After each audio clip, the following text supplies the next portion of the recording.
Hello नमस्ते, मी माया तुम्हा सगळ्यांचं पुन्हा एकदा स्वागत करते आपल्या चॅनलच्या एका नवीन व्हिडिओमध्ये। तर आज मी पुन्हा एकदा एक महत्त्वाचा विषय घेऊन आलेले आहे। मला खूप साऱ्या कमेंट होत्या की कोणत्या विषयावरती यूट्यूब चॅनल चालू करावं, आणि मला माहिती आहे की बहुतेकांचे प्रश्न हेच आहेत की कुकिंग चॅनल चालू करावं की नाही करावं। तर त्याच प्रश्नाचं उत्तर मी आज तुमच्यापर्यंत घेऊन आलेले आहे। सो व्हिडिओला शेवटपर्यंत नक्की बघा। या व्हिडिओमध्ये मी पूर्ण डिटेलमध्ये सांगणार आहे कुकिंग चॅनलच्या संदर्भात काय चुका नाही केल्या पाहिजे आणि आपण काय केलं पाहिजे म्हणजे आपलं चॅनल जे आहे यूट्यूब लोकांपर्यंत पोहोचवेल आणि ग्रो करेल। सो व्हिडिओला शेवटपर्यंत नक्की बघा। पण त्यापूर्वी तुम्ही जर अजून देखील चॅनलला सबस्क्राईब केलं नसेल तर प्लीज चॅनलला सबस्क्राईब करा आणि व्हिडिओज आवडत असल्यास व्हिडिओजला देखील लाईक करत जा। बेल आयकनचं बटन नक्की प्रेस करा म्हणजे मी जेव्हाही व्हिडिओज पोस्ट करेल तुमच्यापर्यंत त्याचं नोटिफिकेशन जे आहे सगळ्यात अगोदर येईल। तर चला आपण व्हिडिओला सुरुवात करूया। तर सगळ्यात पहिल्यांदा ना मला असं वाटतं, माझं असं मत आहे की ज्यांचे कुकिंग चॅनल्स आहेत आणि जे कुकिंग चॅनल्स चालवता आहेत ते खरंच खूप कष्ट करतायत।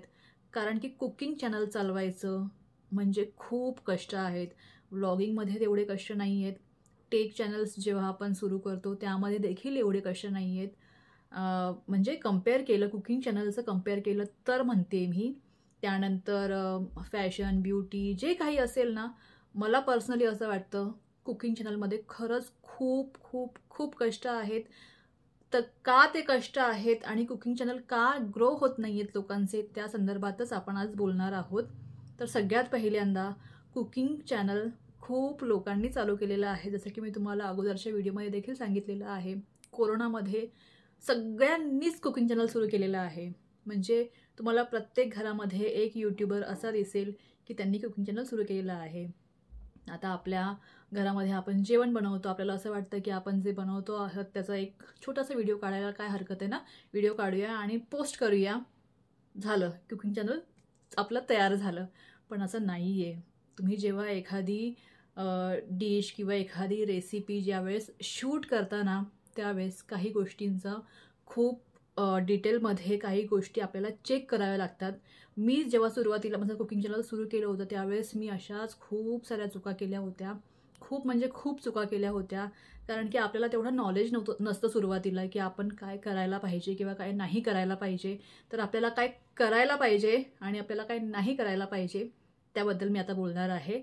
तर जेव्हा आपण कुकिंग चॅनलमध्ये एखादी डिश किंवा एखादी रेसिपी शूट करत असतो ना, त्यावेळेस आपल्याकडे जो फोन असतो त्या फोननेच आपण आपली रेसिपी शूट करत असतो आणि तेच केलं पाहिजे। म्हणजे आपण बघतो की जे मोठे मोठे यूट्यूबर्स आहेत, मोठे मोठे कुकिंग चॅनलचे जे यूट्यूबर्स आहेत त्यांच्याकडे अमाप सामग्री असते। त्यांच्याकडे मोठे मोठे भारीचे कॅमेरे असतात, भारीच्या लेन्सेस असतात, त्यांचं बॅकग्राऊंड एकदम भारी असतं, ते जे भांडे वापरतात ते एकदम भारी असतात, बरोबर ना। आपल्याकडे तेवढं भारी सामान नसतं आणि आपल्याकडे तेवढा पैसा देखील नाही आहे की आपण तेवढ्या भारीच्या लेन्सेस आणूया, तेवढे भारीचे कॅमेराज आणूया किंवा तेवढे भारीचे भांडे आणूया। आपलं जे घर आहे तेच आपलं जे किचन आहे तोच आपला बॅकग्राऊंड असतो आणि प्रत्येकाचं किचन किंवा प्रत्येकाचा बॅकग्राऊंड हा एवढा काही खास असेलच असं नाही आहे। तुम्ही माझे कुकिंग चॅनल्स म्हणजे माझे व्हिडिओज बघत असाल तर तुम्हाला समजत असेलच की माझं किचन खूप छोटं आहे। पाठीमागे माझी मांडणी आहे, या साईडला हॉल किचन आमचं एकच आहे, मध्ये काहीच पार्टिशन नाही आहे। त्यामुळे जेव्हा मी जेव्हा मी रेसिपी शूट करत असते त्यावेळेस माझा पूर्ण हॉल दिसतो आणि मी या घरामध्ये एक्स्ट्रा काहीच नाही करू शकत, कारण की हे भाड्याचं घर आहे। भाड्याच्या घरामध्ये आम्ही राहतो त्यामुळे एक्स्ट्रा काहीच करू शकत नाही, कारण की एक जरी खिळा एक्स्ट्रा ठोकला तरी जो ओनर आहे तो जेव्हा घर सोडायची वेळ येते ना त्यावेळेस ते एक्स्ट्रा खिळ्याचे देखील पैसे काढून घेतो। म्हणून जे काही जसं काही आपलं किचन आहे त्यामध्येच करायचं, पण ते करताना देखील थोडंसं काळजी घ्यायची की किचन हायजीन आहे का, किचन क्लीन आहे का। तर सगळ्यात पहिल्यांदा आपल्याला हेच समजायचं आहे की जेव्हा आपण आपली एखादी रेसिपी शूट करतो ना त्यावेळेस आपलं किचन ना थोडंसं क्लीन असलं पाहिजे। म्हणजे सगळे भांडेच त्या ठिकाणी नसले पाहिजे, आपली जी शेगडी आहे ती स्वच्छ असली पाहिजे, निदान शेगडी स्वच्छ ठेवा। जेव्हा आपण भांडं वापरत आहोत, आपण आपल्या घरातलंच भांडं वापरतो, जे भांडं आपण वापरत आहोत ते भांडं स्वच्छ असलं पाहिजे. जे आपण चमचे वापरतो, जो आपण उलथणा वापरतो, जे आपण पळी वापरतो, जी काही आपण भांडी वापरतो ना, ती स्वच्छ असली पाहिजेत. किचनमध्ये पुरेसा प्रकाश असला पाहिजे. आता बहुतेकांच्या किचनला खिडकी नसते किंवा पुरेसा प्रकाश येत नाही. माझं देखील खूप वेळा असं होतं. पण ते होता कामा नये, कारण की जर आपल्या व्हिडिओची क्वालिटी कमी झाली ना, की मग लोकांना बघायला सुद्धा तेवढं ते चांगलं वाटत नाही आणि मग लोकं लगेचच स्वाईप करून टाकतात.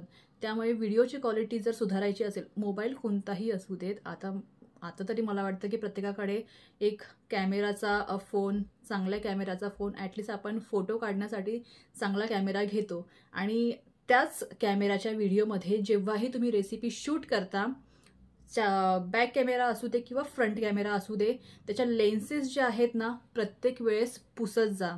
आपण जेव्हा एखादी रेसिपी शूट करतो, आपला कॅमेरा पूर्ण त्या रेसिपीच्या वरती असतो, त्या कढईच्या वरती असतो किंवा त्या कुकरच्या वरती असतो आणि समजा एखादी फोडणी टाकली, ती वाफ पूर्ण वरती येते आणि ती पूर्ण त्या लेन्सेसला लागून जाते आणि मग काय होतं, पुढची जी रेसिपी आपण जेव्हा शूट करत असतो ना, आपल्याला लक्षात येत नाही, पण जेव्हा पुढची रेसिपी आपण शूट करत असतो त्यावेळेस त्या लेन्सेसवरती जी वाफ आलेली असते ना, त्यामुळे मग आपल्या व्हिडिओची क्वालिटी जी आहे ती कमी होऊन जाते. म्हणून प्रत्येक वेळेस तुम्ही जेव्हा शॉट घेता, प्रत्येक शॉटच्या वेळेस म्हणजे फ्रंट कॅमेरा असू दे किंवा बॅक कॅमेरा असू दे, कॅमेराची लेन्स साफ करत जा, ते क्लीन करत जा. एखाद्या टिश्यू पेपरने किंवा एखाद्या कॉटनच्या कपड्याने कॅमेराची लेन्स जी आहे ती क्लीन करत जा.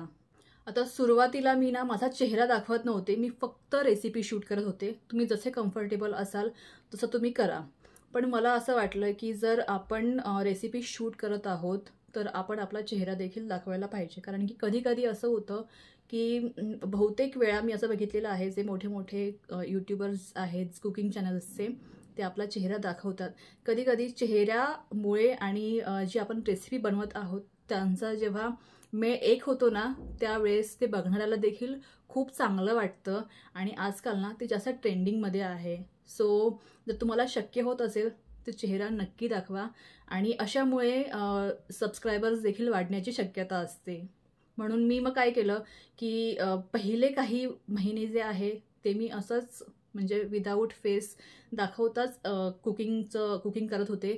पण नंतर हळूहळू मी थोडी कॅमेरासमोर यायला सुरुवात झाली. त्यामुळे जी कॅमेराची भीती असते ना, ती देखील निघून जाते आणि हळूहळू आपण कॅमेराशी यूज टू होतो. आणि जेव्हा आपण कॅमेराशी यूज टू होतो, जेव्हा आपण कॅमेराशी बोलायला लागतो ना, त्यावेळेस आपोआपच आपल्या रेसिपीज ज्या आहेत त्या अजून चांगल्या व्हायला सुरुवात होते. तिसरी महत्त्वाची गोष्ट अशी आहे की मी बहुतेक वेळा तुम्ही पाहिलं असेल की मी व्हॉइस ओव्हर करते. मी डायरेक्ट कुकिंग करता वेळेस बोलत नाही, कारण की माझ्याकडे माईक नाही आहे. जे मोठे मोठे यूट्यूबर्स आहेत किंवा ज्यांच्याकडे माईक आहेत ना, ते कुकिंग करताच सगळ्या एक्सप्लेन करतात आणि बोलत असतात. पण मी तसं नाही करत, कारण की माझ्याकडे माईक नाही आहे आणि मला माहिती आहे जर बोलता जर एखादी स्टेप चुकली किंवा एखादं आपण काही केलं तर ते आपल्याला निस्तारता येणार नाही. त्यामुळे मी अगोदर कुकिंग करून घेते, अगोदर रेसिपी शूट करते आणि त्यानंतर व्हॉइस ओव्हर करते. तुम्हाला जर एवढा कॉन्फिडन्स नसेल की आपण कुकिंग करता बोलू शकतो, तर रेसिपी अगोदर शूट करून घ्या आणि त्यानंतर व्हॉइस ओव्हर करा. ते बेस्ट आहे. आणि मी व्हिडिओज शूट करण्यासाठी, व्हिडिओज एडिटिंग करण्यासाठी, व्हॉइस ओव्हर करण्यासाठी कोणत्या ॲपचा उपयोग करते किंवा मी कशाप्रकारे माझे रेसिपीचे व्हिडिओ शूट करते, जर तुम्हाला बघायचं असेल आणि कशाप्रकारे एडिट करते हे देखील बघायचं असेल तर मला कमेंट करून विचारा. त्यावरती देखील मी व्हिडिओ नक्की बनवेन. तर रेसिपी शूट करताना बोलू नका, कारण की आपला सराउंडिंग साऊंड पण खूप असतो. म्हणजे आजूबाजूला मुलं खेळत असतात, कुत्रे भुंकत असतात किंवा रहदारी असते ना, त्यामुळे जेव्हा आपण कुकिंग करता वेळेस बोलतो तर तो जो आवाज आहे ना, तो आवाज जेव्हा यूट्यूबवरती आपण तो व्हिडिओ अपलोड करतो त्यावेळेस खूप वेगळा येतो. त्यामुळे अगोदर पूर्ण रेसिपी जी आहे ती रेसिपी शूट करून घ्यायची आणि त्यानंतर व्हॉइस ओव्हर करायचं. आता मला अशा पण कमेंट्स होत्या की कुकिंग चॅनलचे आमचे जे व्ह्यूज आहेत ते वाढत नाही आहेत. तर माझ्या पण चॅनलमध्ये काही कुकिंग व्हिडिओजना माझे चांगले व्ह्यूज आहेत. म्हणजे माझे जेवढे सबस्क्रायबर्स आहेत त्या मानाने ते व्ह्यूज चांगले आहेत असं मी गृहीत धरून चालते. तर त्यांचे का नाही वाढत आहेत?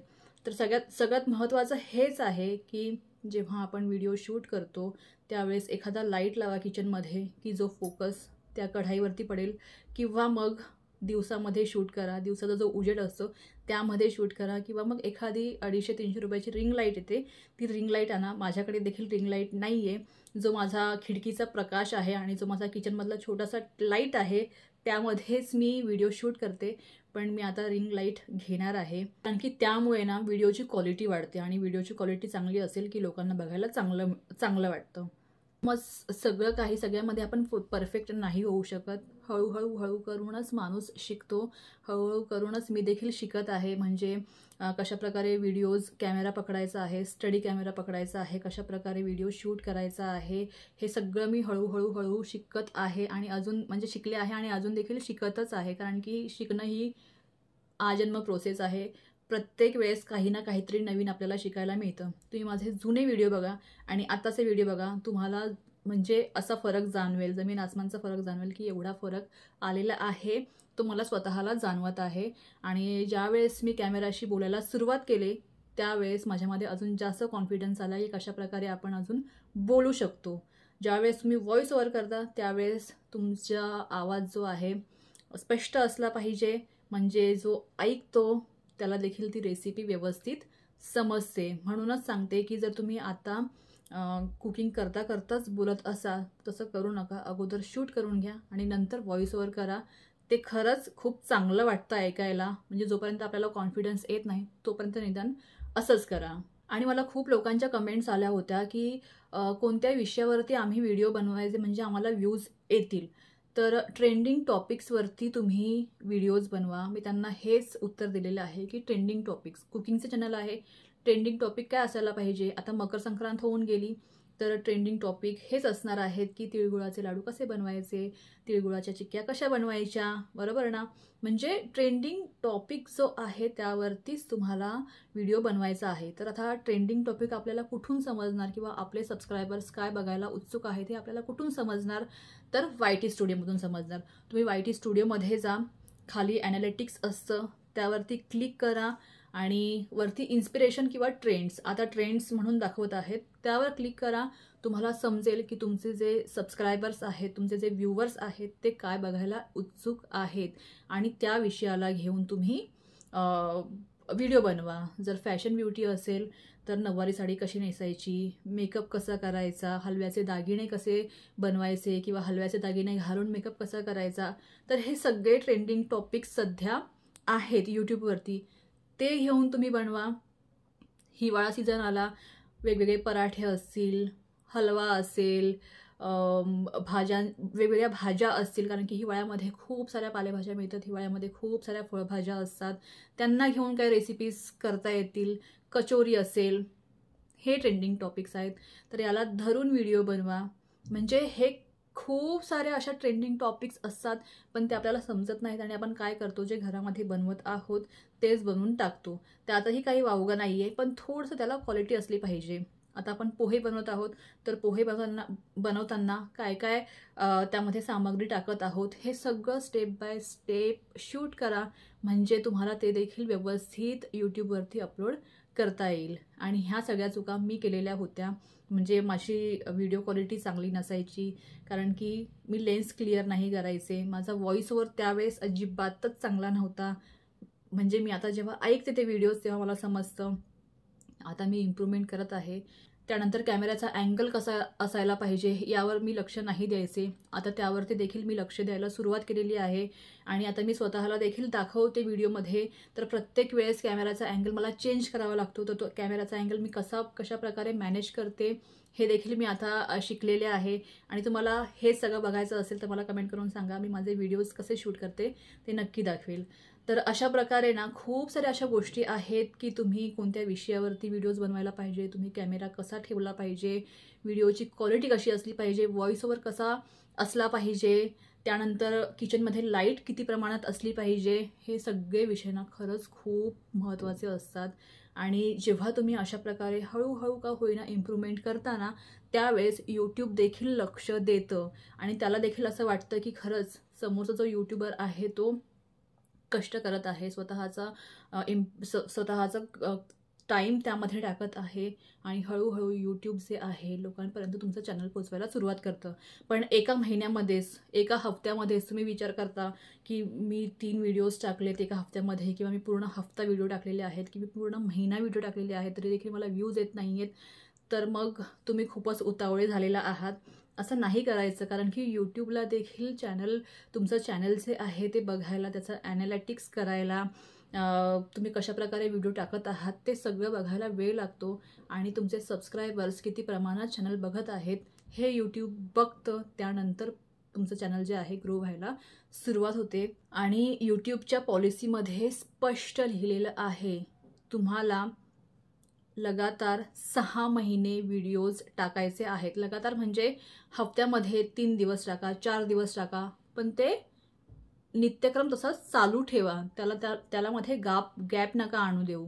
आणि यूट्यूब जेव्हा बघतं की 6 महिने हा यूट्यूबर खरंच खूप कष्ट घेत आहे, इनपुट्स टाकत आहे व्हिडिओ बनवण्यासाठी, काहीतरी वेगळं करून दाखवत आहे, त्यावेळेस यूट्यूब चॅनलचे आहे पुश करायला सुरुवात करतं. म्हणून फक्त 1 महिना व्हिडिओज टाकले किंवा मग 1 हफ्ता व्हिडिओज टाकले किंवा 2 महिने व्हिडिओ टाकले असं करू नका. कन्सिस्टंट राहा, लगातार व्हिडिओ टाकत जा आणि एक ना एक दिवस जे आहे यूट्यूब तुमचं चॅनल जे आहे लोकांपर्यंत पोहोचवेल. कुकिंग चॅनलसाठी खास मी सांगते, टॅग्स नीट लावा. आता तुम्हाला टॅग्स कुठे मिळणार? तुम्हाला टॅग्स यूट्यूबमध्येच मिळणार.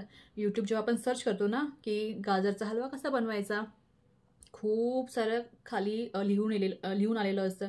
गाजरचा हलवा कसा बनवायचा, कुकरमध्ये गाजरचा हलवा कसा बनवायचा, 1 kg प्रमाणात गाजरचा हलवा कसा बनवायचा, हे सगळं जे आहे ना, हे सगळं टॅग्स आहेत. ते कॉपी करा आणि टॅग्स लावा. डिस्क्रिप्शन नीट लावा, टायटल नीट लावा, टॅग्स नीट लावा. हे सगळं नीट लावलं ना की आपोआपच व्ह्यूज यायला सुरुवात होते. मध्येच बेल वाजली, त्याबद्दल सॉरी. शेजारचे आले होते, त्यांच्या मुलीचा बड्डे होता, तर केक आणि स्नॅक्स घेऊन आले होते, त्याबद्दल खरंच सॉरी. आणि जर तुम्ही रेशिओ बघाल ना तर कुकिंग चॅनल्स मला वाटतं 100पैकी 70 to 80% कुकिंग चॅनल्स आहेत आणि खूप कमी वेगवेगळ्या टॉपिकवरती चॅनल्स आहेत. तर कुकिंग चॅनलमध्ये ना कॉम्पिटिशन खूप आहे, त्यामुळे थोडासा पर्टिक्युलर राहायचा प्रयत्न करा. मी देखील पर्टिक्युलर राहायचा प्रयत्न करते आता, आणि तुम्ही देखील पर्टिक्युलर राहायचा प्रयत्न करा. पेशन्स कमी नका होऊ देऊ. कंटिन्यू व्हिडिओ टाकत जा. 6 महिने, ॲटलिस्ट 6 महिने कंटिन्यू व्हिडिओ टाकून बघा, प्रॉपर क्वालिटीचे. यूट्यूब नक्कीच रेकमेंड करेल.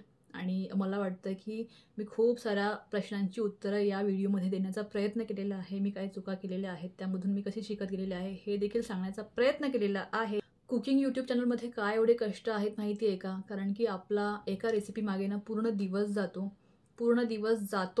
त्याचबरोबर जो पसारा होतो ना किचनमध्ये तो वेगळा असतो. आणि पूर्ण कुकिंग रेसिपी शूट केल्यानंतर त्याची एडिटिंग करा, त्याचा व्हॉइस ओव्हर करा, थंबनेल व्यवस्थित बनवा, खूप सारा वेळ जातो यामध्ये. म्हणून म्हणते कुकिंग चॅनल जे आहे ना ते खरंच खूप कष्टाचं काम आहे, पण त्याला जर फळ मिळालं ना की मग आनंद होतो. म्हणून पेशन्स नका तुमचा ढळू देऊ. टाकत राहा व्हिडिओ. 6 महिने ॲटलिस्ट टाकून बघा. यूट्यूब जे आहे नक्की तुमचं चॅनल जे आहे लोकांपर्यंत पोहोचवायचा प्रयत्न करेल. आणि मी ज्या काही गोष्टी सांगितल्या आहेत त्यावरती एकदा नक्की विचार करा. क्वालिटी कशी आहे, व्हॉइस ओव्हर कसा आहे, बॅकग्राऊंड कसं आहे, लाईट कसा आहे, या गोष्टींचा नक्की विचार करा आणि इम्प्रूव्हमेंट करण्याचा प्रयत्न करा. मी देखील इम्प्रूव्हमेंट करत आहे. टायटल, थंबनेल, टॅग्स, डिस्क्रिप्शन हे सगळं व्यवस्थित बघा आणि त्यावरती थोडंसं काम करा, म्हणजे होऊन जाईल सगळं. All is well. होप ठेवण्यामध्ये काहीच हरकत नाही आहे. तर मला वाटतं ना मी आजच्या व्हिडिओमध्ये कुकिंग चॅनल संदर्भात जे आहे माझी जेवढी माहिती आहे आणि माझा जेवढा अभ्यास आहे पूर्ण एक्सप्लेन करण्याचा प्रयत्न केलेला आहे, पूर्ण पॉईंट्स कवर करण्याचा प्रयत्न केलेला आहे. तरी देखील अजून तुमच्या काही क्वेरीज असतील किंवा काही प्रश्न असतील तर कमेंट करून विचारा. मी त्यांची नक्की उत्तरं देईल आणि प्रत्येक कमेंटचं मी उत्तर देईल. तर आय होप तुम्हाला आजचा व्हिडिओ जो आहे महत्त्वपूर्ण वाटला असेल, माहितीपूर्ण वाटला असेल, आणि वाटला असल्यास नक्की लाईक करा. आणि जर तुम्ही अजून देखील चॅनलला सबस्क्राईब केलं नसेल तर चॅनलला सबस्क्राईब करा आणि बेल आयकनचं बटन जरूर प्रेस करा, जेणेकरून जेव्हा मी व्हिडिओज पोस्ट करेल त्याचं नोटिफिकेशन जे आहे तुमच्यापर्यंत सगळ्यात अगोदर येईल. तर भेटूया लवकरच नवीन व्हिडिओमध्ये. Till then bye, keep smiling and stay healthy.